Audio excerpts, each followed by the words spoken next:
Episode 6 full story. ఆ రాత్రి వచ్చిన రహస్య కాల్ అనన్య మనసును పూర్తిగా కలవరపరిచింది. రాఘవ్పై పూర్తిగా నమ్మకం పెట్టుకోకు. ఆ మాటలు ఆమె చెవుల్లో మళ్లీ మళ్లీ వినిపిస్తున్నాయి. రాఘవ్ ఇప్పటివరకు తనకు సహాయం చేసిన వ్యక్తి. అతను తనను ప్రమాదం నుంచి కాపాడాలని ప్రయత్నిస్తున్నట్టు కనిపించాడు. కాని ఇప్పుడు ఎవరో తెలియని వ్యక్తి అతని గురించి సందేహం కలిగించారు. ఎవరిని నమ్మాలి అని అనన్య తనలో తాను ప్రశ్నించింది. మరుసటి రోజు ఉదయం గ్రామం సాధారణంగా కనిపించింది. రైతులు పొలాలకు వెళ్లారు. పిల్లలు స్కూల్కు సిద్ధమయ్యారు. కాని అనన్యకు మాత్రం అన్నీ భిన్నంగా అనిపించాయి. ఆమె గ్రంథాలయం దగ్గరకు వెళ్ళింది. అక్కడ రాఘవ్ ఎప్పటిలాగే పుస్తకం చదువుతూ కూర్చున్నాడు. రాఘవ్ అని అనన్య పిలిచింది. రాఘవ్ తలెత్తి ఆమెవైపు చూశాడు. ఏమైంది? నువ్వు చాలా టెన్షన్గా కనిపిస్తున్నావు. అనన్య కొద్దిసేపు మౌనం పాటించింది. తర్వాత నేరుగా అడిగింది. నిన్న రాత్రి నాకు ఒక కాల్ వచ్చింది. రాఘవ్ కళ్లలో ఒక్కసారిగా ఆశ్చర్యం కనిపించింది. ఎలాంటి కాల్? ఎవరో చెప్పారు. నేను నీపై పూర్తిగా నమ్మకం పెట్టుకోకూడదని. రాఘవ్ కాసేపు మౌనంగా ఉన్నాడు. అతని ముఖంలో ఒక గంభీరత కనిపించింది. అనన్య, ఈ ఆట చాలా పెద్దది. ఇందులో నిజాలు కూడా ఉంటాయి, అబద్ధాలు కూడా ఉంటాయి.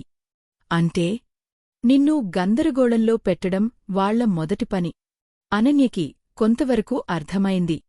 కాని సందేహం ఇంకా మిగిలింది.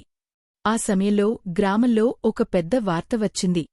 గ్రామం నుండి 2 యువకులు ఆ వ్యాపారవేత్త కంపెనీలో పనిచేయడానికి నగరానికి వెళ్లారు. అందరూ ఆనందపడ్డారు. మన గ్రామం పిల్లలకు మంచి అవకాశం వచ్చింది అని చెప్పారు. కాని రాఘవ్ మాత్రం ఆ వార్త విని చాలా గంభీరంగా మారిపోయాడు. ఇది మంచిది కాదు అని అన్నాడు. ఎందుకు? అని అనన్య అడిగింది. ఎందుకంటే ఇదే అతని మొదటి అడుగు. రాఘవ్ వెంటనే తన స్నేహితుడు విక్రమ్కు ఫోన్ చేశాడు. విక్రమ్ నగరంలో పని చేస్తున్నాడు. విక్రమ్, నాకు ఒక సమాచారం కావాలి.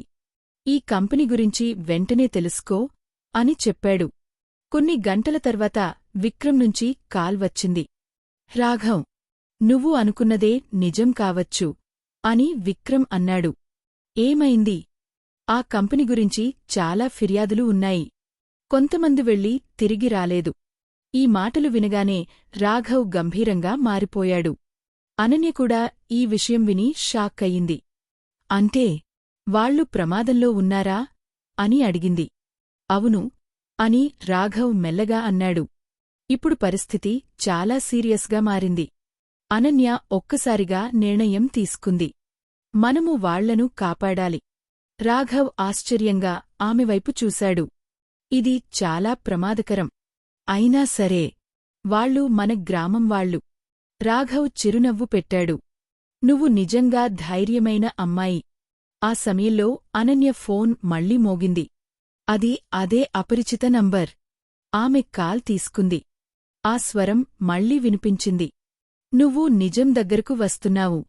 కాని జాగ్రత్త, నీ చుట్టూ ఉన్నవాళ్లలో ఎవరో ఒకరు నిజం చెప్పడంలేదు. అంతే. కాల్ కట్ అయింది. ఇప్పుడు అనన్య మనసులో కొత్త సందేహం వచ్చింది. ఎవరు అబద్ధం చెబుతున్నారు? రాఘవ్, ఆ వ్యాపారవేత్త, లేదా ఇంకెవరో? ఎపిసోడ్ 6 ఇక్కడ ముగుస్తుంది.